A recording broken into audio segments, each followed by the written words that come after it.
Bonjour à tous et donc bonjour aux Parisiens qui se trouvent par là-bas. Donc moi je vais vous présenter une, une perspective d'utilisation de l'EcoScan pour le diagnostic des salariés exposés à des agents chimiques. Donc on va vous parler de problèmes au niveau auditif et concernant les agents chimiques, ça sera plutôt donc des solvants aromatiques autotoxiques comme on en a déjà, comme ils ont été déjà pas mal évoqués aujourd'hui. Ça marche. Alors, pour la prévention du risque auditif, Pierre vient d'en parler, c'est la directive 2003-10 qui régit en grande partie cette prévention. Et donc, comme il l'a dit, cette prévention, elle est très pauvre, enfin, le texte est très pauvre du point de vue des agents chimiques autotoxiques, et on évoque un peu le problème de coexposition, donc bruit et agents chimiques. Cependant, les agents chimiques autotoxiques, pourtant, ils sont connus depuis assez longtemps et bien décrits pour certains, tels que par exemple le styrène ici, où on voit, donc ça c'est un organe de Corti de rat qui a été exposé au styrène avec un protocole du type de celui que Pierre vous a présenté, dans des expositions sur un mois, 5 jours par semaine, 6 heures par jour. Et donc en fin d'exposition, l'analyse histologique montre des pertes très importantes sur cette rangée-là de cellules ciliées, qui est la troisième rangée de cellules ciliées externes. Donc c'est la... pour les Parisiens, c'est donc la troisième, voilà, c'est celle du bas ici, donc celle qui est quasiment absente. La deuxième rangée qui se trouve un peu au-dessus est, elle, bien attaquée, et la première rangée de cellules ciliées externes, elle, est indemne, ainsi que la rangée de cellules ciliées internes. Donc ça, c'est vraiment une signature histopathologique caractéristique d'une intoxication à un solvant aromatique. D'abord, la troisième rangée de cellules ciliées externes, puis la deuxième, puis la première si la dose est très forte.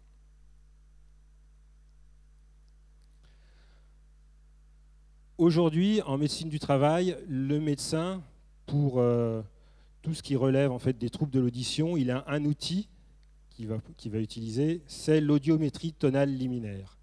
Or, cette audiométrie tonale liminaire, elle est assez peu sensible aux troubles du récepteur périphérique, qui est la cochlée, l'organe de Corti, tel que je vous l'ai présenté là précédemment sur la photo. Pourquoi elle est assez peu sensible? Puisque sur les voies auditives qui vont conduire jusqu'au système nerveux central pour la perception du message auditif, on va trouver différents systèmes de compensation, de régulation, qu'on nomme parfois une plasticité cérébrale. Donc il va s'agir de noyaux le long des fibres afférentes. Alors, il faut se souvenir qu'il y a différents noyaux, je vous ai mis ici les noms, mais donc noyau cochléaire dorsal et colliculus inférieur, qui vont pouvoir pallier de faibles déficits du récepteur périphérique, donc qui est la cochlée, ou qui vont pouvoir aussi pallier les problèmes de fatigue auditive. Et donc l'audiométrie tonale liminaire, elle est finalement assez peu sensible, notamment à la fatigue, mais également donc aux petites pertes auditives. Nous, il nous semblait important d'avoir un outil qui soit plus sensible que cette audiométrie tonale liminaire, notamment puisque en médecine professionnelle, la surdité professionnelle sera reconnue uniquement si il s'agit d'un déficit périphérique. Donc on souhaitait avoir un outil qui soit plus sensible, plus proche du récepteur périphérique. Et donc on a travaillé sur l'EcoScan audio. L'EcoScan audio, donc, qui est l'outil qui était présenté là à midi. Bon, on n'a pas beaucoup eu le temps de vous le montrer. Donc il va permettre de réaliser un diagnostic sur le fonctionnement de l'oreille moyenne. Donc l'oreille moyenne, c'est la chaîne ossiculaire avec notamment le réflexe de l'oreille moyenne, comme Pierre l'a déjà évoqué. Il s'agit de la cochlée. Donc la cochlée, c'est les cellules ciliées notamment. Et enfin de l'arc réflexe, un arc réflexe court qui présente l'avantage de ne pas emprunter les noyaux qui vont réaliser la compensation auditive. Donc on passe par certains noyaux, donc le complexe olivo-cochléaire et le noyau facial 7, mais ces noyaux-là, eux, ils vont servir pour le réflexe court. En aucun cas, ils ne permettent une compensation du récepteur périphérique. Donc ce dispositif a été breveté en 2011.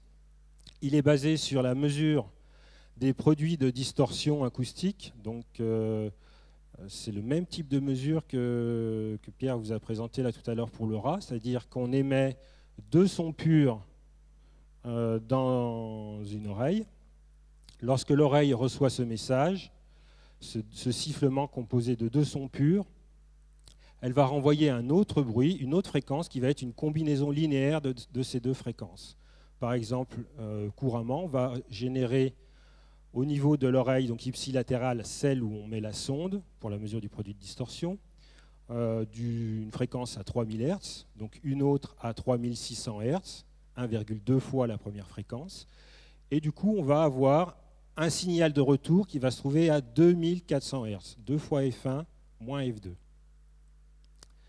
Parallèlement à cette mesure de produit de distorsion, on va émettre un bruit dans l'oreille contralatérale, donc l'autre oreille, un bruit un peu plus fort qui, lui, aura pour but de déclencher le réflexe auditif. Donc l'échoscan va nous permettre d'évaluer, de mesurer le seuil de déclenchement du réflexe auditif. À partir de quelle intensité le réflexe se déclenche. En réalisant deux mesures, on va pouvoir voir si ce seuil de déclenchement de réflexe va varier au cours du poste de travail ou avant, après une tâche. Et il se trouve que ce réflexe auditif est très sensible à la fatigue. Lorsque le système auditif va se fatiguer, en fait, on va avoir un décalage du seuil de déclenchement. Donc, par exemple, en début de poste, un sujet va avoir son réflexe, il va se déclencher à 80 dB. Et puis, en fin de poste, s'il a été très exposé au bruit, eh bien, ce réflexe va se déclencher à 90 dB, par exemple. Donc, cet échoscan nous permet d'avoir une mesure audiologique qui est objective. C'est un des gros intérêts par rapport aussi à l'audiométrie tonale liminaire qui est subjective, parce que là, c'est le sujet qui répond à des stimulations sonores, à une perception. Et puis, en plus, pour aller sur le terrain, l'avantage aussi, c'est qu'il permet de faire des mesures dans un environnement sonore qui peut être beaucoup moins drastique que pour l'audiométrie tonale liminaire. Parce que l'audiométrie tonale liminaire, c'est liminaire, on travaille au seuil d'audition, donc on doit être dans le silence. Si on n'est pas dans le silence, on ne mesure pas le seuil d'audition, on mesure l'émergence par rapport au bruit de fond de la pièce. Avec l'échoscan, on fait du bruit dans les deux oreilles, donc le problème du silence ne se pose plus. Bien sûr, il ne faut pas non plus être dans un atelier, mais par exemple, une infirmerie suffit amplement. Les premiers tests réalisés avec cet échoscan ont consisté à réaliser un test clinique, un peu à la manière d'un test de médicament. On vérifie notamment son innocuité avant de pouvoir le diffuser. Ce test a été conduit sur 50 sujets normaux entendants, donc moitié homme, moitié femme à peu près. Et il a notamment permis de vérifier la répétabilité et la reproductibilité des mesures, qui était très bonne. Bien sûr, de vérifier son innocuité du dispositif, qui était donc validé. Et enfin, également, de comparer les performances de mesure de l'échoscan par rapport à l'impédance-métrie, qui est l'outil clinique de référence pour la mesure du réflexe de l'oreille moyenne. Et donc, il s'est avéré que l'échoscan était beaucoup plus sensible que l'impédance-mètre Donc on a une détection du réflexe auditif qui apparaît plus tôt, et donc un meilleur confort pour le sujet testé, puisqu'on n'est pas obligé de créer des stimulations sonores très fortes pour voir le réflexe, ce qui peut être un peu gênant pour le sujet. Une fois ce test clinique réussi, nous sommes allés en entreprise pour mesurer des salariés exposés au bruit. Donc nous sommes allés dans 7 entreprises, on a mesuré une 50aine de sujets, à peu près la moitié des sujets étaient exposés au bruit, et l'autre moitié n'était pas exposés au bruit, enfin en tout cas avaient des tâches administratives dans ces entreprises et donc avaient des expositions sonores inférieures à 70 dBA. L'exposition sonore moyenne, elle, du groupe exposé était de 85 dBA. En fait, cette exposition a été mesurée par exposimétrie tout au long du poste de travail. Donc le jour où on intervenait en entreprise pour mesurer un sujet, on réalisait une mesure d'audiométrie tonale liminaire en début de poste, ainsi qu'une mesure EchoScan, donc pour mesurer le seuil de déclenchement du réflexe.